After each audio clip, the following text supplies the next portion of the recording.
British শাসনামলে east India company আমাদের পার্শ্ববর্তী দেশ ভারতে একটি সুদীর্ঘ প্রাচীর তৈরি করেছিল। 4030 কিলোমিটার দীর্ঘ এই প্রাচীরটি ঝোপের প্রাচীর নামে পরিচিত, ইংরেজিতে যাকে বলা হতো the great hedge of India. তৎকালীন সময়ে এটি ছিল বিশ্বের দ্বিতীয় বৃহৎ প্রাচীর। আজকের ভিডিওতে আমরা জানতে চলেছি ভারতবর্ষের এই বিখ্যাত ঝোপের প্রাচীর সম্পর্কে। তার আগে আপনি যদি আমাদের চ্যানেলে নতুন হয়ে থাকেন তাহলে অনুগ্রহ করে চ্যানেলটি সাবস্ক্রাইব করুন এবং পাশের বেল আইকনটি চাপুন নিয়মিত নতুন নতুন ভিডিওর আপডেট পেতে। আর ইতোমধ্যে সাবস্ক্রাইব করে থাকলে অসংখ্য ধন্যবাদ। ব্রিটিশ শাসনামলে ভারতের অভ্যন্তরীণ কর আদায়ের জন্য ইস্ট ইন্ডিয়া কোম্পানি এই ঝোপের প্রাচীর তৈরি করেছিল। উদ্দেশ্য ছিল লবণ ব্যবসায়ীদের নিকট হতে কর আদায় নিশ্চিত করা। ইস্ট ইন্ডিয়া কোম্পানি কর্তৃক লবণ কর সংগ্রহের এই চেষ্টা পরবর্তী ব্রিটিশ শাসনামল পর্যন্ত অব্যাহত ছিল। উপমহাদেশে ব্রিটিশ শাসনামলে 564টি নেটিভ স্টেট ছিল।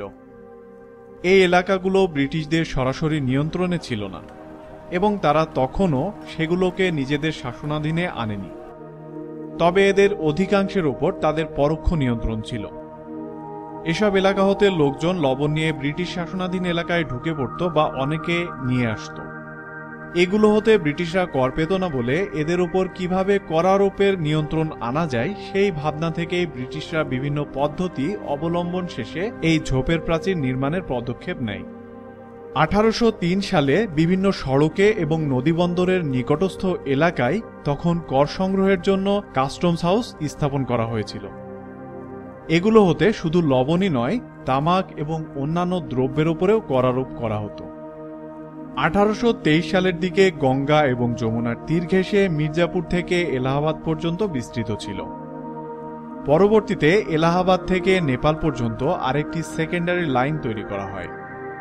কর সংগ্রহের জন্য স্থাপিত কাস্টমস হাউস সমূহ এবং করজনিত বিভিন্ন রিফর্মগুলোকে 1843 সালে দাপ্তরিকভাবে ইংল্যান্ড কাস্টম লাইন বলা হতো।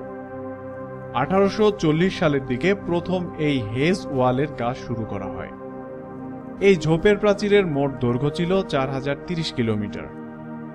এটি পাঞ্জাব থেকে শুরু করে দক্ষিণে উড়িষ্যায় বঙ্গোপসাগরের উপকূল পর্যন্ত বিস্তৃত ছিল। এই প্রাচীরটি শুরুতে মরা কাটাওয়ালা গাছের ডালপালা দিয়ে শুরু করা হলেও পরে সেখানে জীবিত ঝোপ গাছ লাগানো হয়। কারণ দীর্ঘ এই লাইনে কিছু অসুবিধা দেখা দেয়। এসব ঝোপে ইঁদুর এবং উই পোকার উৎপাত হতে থাকে এবং এসবের পাশাপাশি আগুন লাগলে বা ঝড়ের সময় প্রাচীরটি ক্ষতিগ্রস্ত হতো। ক্রমাগত রক্ষণাবেক্ষণ তখন একটি বিরাট সমস্যা হয়ে দাঁড়ায়। এসব ঝোপ রক্ষণাবেক্ষণের জন্য প্রতি মাইলে মোট 250 টন শুকনো ঝোপ এবং ডালপালার প্রয়োজন পড়ত এবং সেগুলো গড়ে প্রায় 6 মাইল দূর থেকে সংগ্রহ করা হতো। এ অবস্থায় এর বিশাল রক্ষণাবেক্ষণের কথা ভেবে প্রাচীরে জীবিত ঝোপ গাছ লাগানোর সিদ্ধান্ত নেওয়া হয়। তৎকালীন ভারতের অভ্যন্তরীণ কাস্টমস ডিপার্টমেন্ট কর্তৃক এই ঝোপ বরাবর তাদের কাস্টম অফিসার, জমাদার এবং অন্যান্য দাপ্তরিক লোক দিয়ে পেট্রোলিং করাত, যাতে কেউ কর না দিয়ে লবণ পাচার করতে না পারে।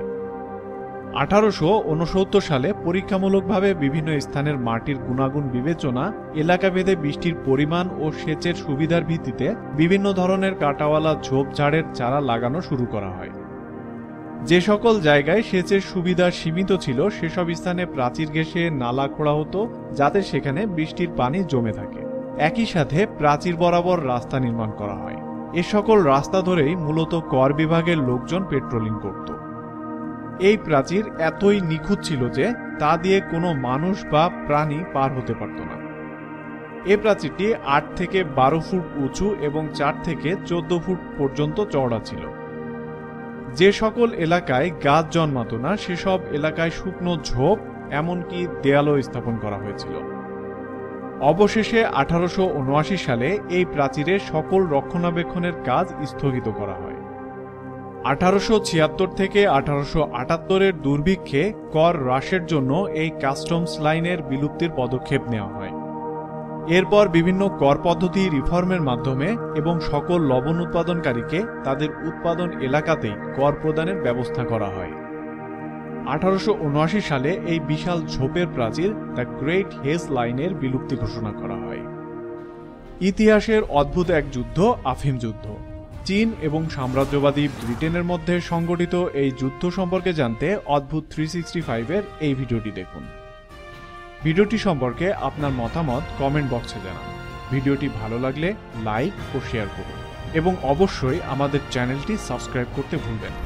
পরবর্তী ভিডিওতে আবারও দেখা হচ্ছে। সে পর্যন্ত ভালো থাকুন, সুস্থ থাকুন। ধন্যবাদ।